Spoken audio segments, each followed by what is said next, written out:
የገጠር ኮሪደር ልማትን ከዘመናዊ ጥምር ግብርና ስራዎች ጋር ማገናኘት የገጠሩን ማህበረሰብ የአኗኗር ዘይቤ ለመቀየር የተከናወነ ያለው ተግባር ውጤት ማሳየቱን አቶ ኡስማን ስሩር ተናገሩ።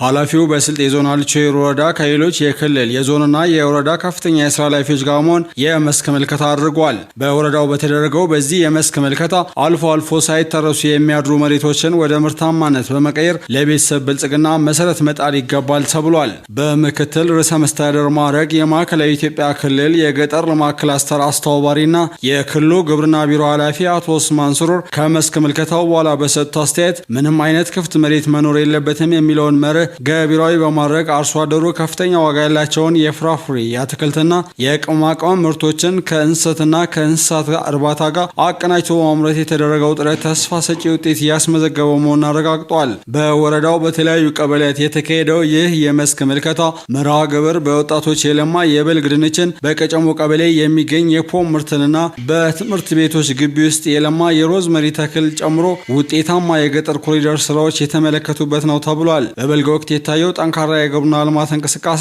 በመኸር ወቅትም በተቀናጀ መልኩ ሊደገም እንደሚገባ ከመስክ ምልከታው በኋላ አቶ ኡስማን ስለመናገራቸው ተገልጿል። በተጨማሪም የፖም ክላስተር ልማትን በማስፋትና የገበያ ትስስርን በማጠናከር የአርሶ አደሩን የገቢ ምንጭ ማሳደግ ትኩረት የሚሻ ጉዳይ ስለመሆኑ ተሰምሮበታል። የስልጤ ዞኑ ዋና አስተዳዳሪ አቶ ዘይኔ ቢልካ በበኩላቸው በግብርናው ዘርፍ የተመዘገቡት ለውጦች ለከተሞች መነቃቃትና ለስራ ዕድል ፈጠራ ትልቅ አቅም እየሆኑ መሆኑን ጠቁመው የመንግስት ተቋማትም የቅመማ ቅመም ማዕከል በመሆን ምርታቸውን ለማዕከላዊ ገበያ ማቅረብ እንዳለባቸው አሳስበዋል። አልቾይሮ ወረዳ ዋና አስተዳዳሪ ወይዘሮ መህዲ ሐሰን አካባቢ ያለውን ምቹ የአየር ሁኔታ በመጠቀም እንደ እንሰትና ድንች ያሉ ሰብሎችን በጥምር ግብርና ማምረት መቻሉን መሬትን በአግባቡ ለመጠቀምና የምግብ ዋስትናን ለማረጋገጥ ወሳኝ መሆኑንና ይህም ተጠናክሮ የሚቀጥል ስለመሆኑ ተገልጿል።